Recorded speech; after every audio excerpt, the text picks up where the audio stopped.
Monsieur Ousmane Bakary Sané, linguiste, directeur d'école, poète et archiviste de la tradition orale, revient avec le thème suivant: quel rôle peuvent jouer les langues nationales dans la scolarisation des enfants?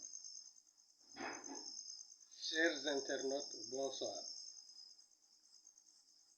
Dans le préambule du décret 72-361 du 18 juillet 1972, on peut lire ceci, je cite: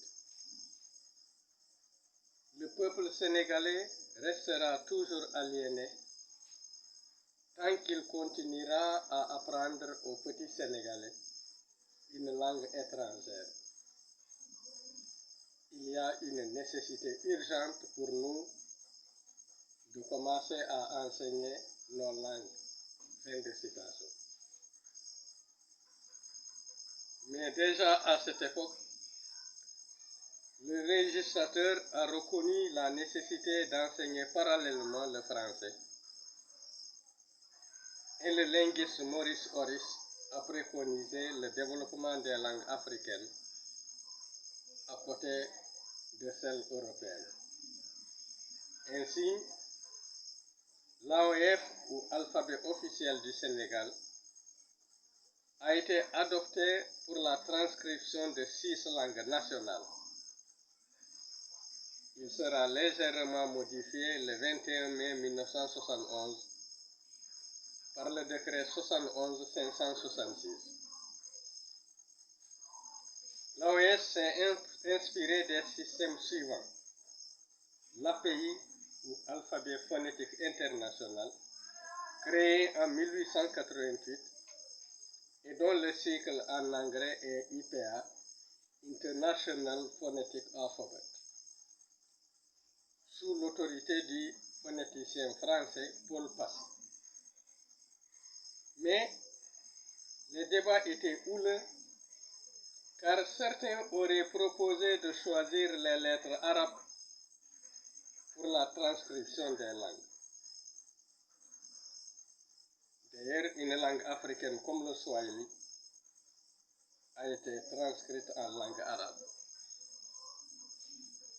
Depuis l'année scolaire 1978, l'expérimentation d'enseigner le Wolof est mise en chantier dans le souci d'assurer une continuité nécessaire entre l'expérience préscolaire de l'enfant et les apprentissages qu'il subit dans les premières années de sa scolarité en lecture, écriture et calcul.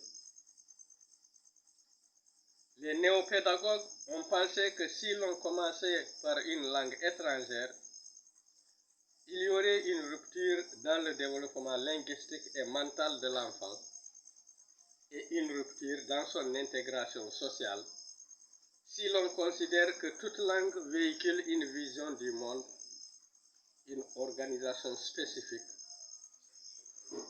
Pour les linguistes Sapin et Woff, des hommes pensent et perçoivent le monde à travers les langues qu'ils parlent.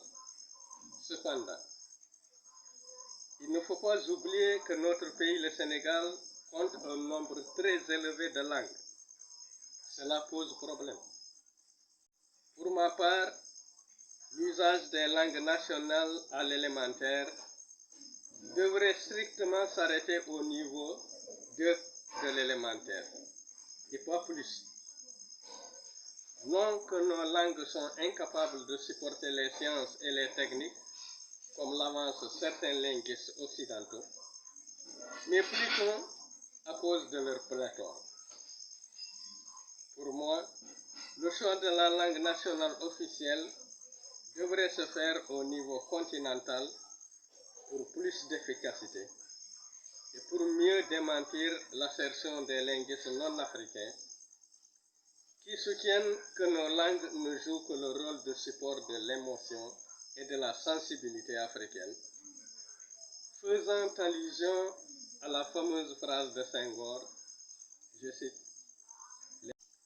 qui soutiennent que nos langues ne jouent que le rôle de support de l'émotion et de la sensibilité africaine, faisant allusion à la fameuse phrase de Senghor, je cite, « L'émotion est nègre, la raison hélène ». Fin de citation. N'est-ce pas des détracteurs décérébrés pour emprunter le mot de Cheikh Hamidou Kane dans son livre « L'aventure ambiguë ». Des gens auraient déjà écrit des livres par nos langues nationales, comme le célèbre professeur Saïri Cham Ahmad et en Wolof, et bien d'autres dans d'autres langues. Mais attention, il y a principalement 3 groupes de langues en Afrique subsaharienne. Le groupe de l'Ouest Atlantique, le groupe Bantou et le groupe Kwa. Dans mon livre « Une langue pour l'Afrique », dans un passage, j'ai ciblé les langues les plus représentatives suivant les critères linguistiques. Il apparaît que pour le groupe de l'Ouest Atlantique, qui est le nôtre, 2 langues sont au coude à coude. Il s'agit du Mandinka et du Polar. Au niveau des 2 autres groupes, j'ai relevé le Lingala, qui est représenté par la plus forte population, le Swahili et le Yoruba. Mais pour moi, notre groupe a plus de chance parce que les 2 langues qui émergent traversent l'Afrique du nord au sud, de l'ouest à la corne de l'Afrique. Donc, ont la meilleure répartition dans l'espace.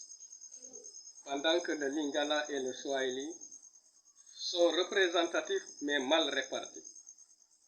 C'est le linguiste qui parle dans la plus grande objectivité. Je suis Diola et je n'ai fait que donner mon avis. C'est juste pour attirer l'attention du gouvernement sur la complexité du choix de la langue nationale. Il faut toujours interroger les experts en linguistique avant toute prise de décision. Moi, je n'ai que quelques connaissances à partir de l'école normale William-Ponty. Dans la conclusion de mon livre, j'ai recommandé qu'on doit se résigner à prendre la langue du colonisateur comme langue officielle de travail et de communication internationale, car si le choix de la langue nationale dans chacun de nos pays respectifs pose toujours beaucoup de problèmes, qu'en serait-il alors du choix d'une langue commune pour l'Afrique? Mais en attendant, retenez ceci. Aucune langue ni aucune culture n'est plus importante que l'autre, mais mieux répartie dans l'espace, oui. Ma doléance au nouveau régime est de mettre un accent, si ce n'est pas déjà fait, sur la formation des futurs enseignants à la psycholinguistique, née après la Deuxième Guerre mondiale, grâce aux travaux des neurochirurgiens Brown, Wernicke et Perfield. Car celle-ci étudie le processus d'acquisition de la langue maternelle, définit le rôle de celle-ci dans la formation des concepts, analyse l'importance de la langue dans l'évolution et la vie de l'esprit. Je vous remercie de votre attention.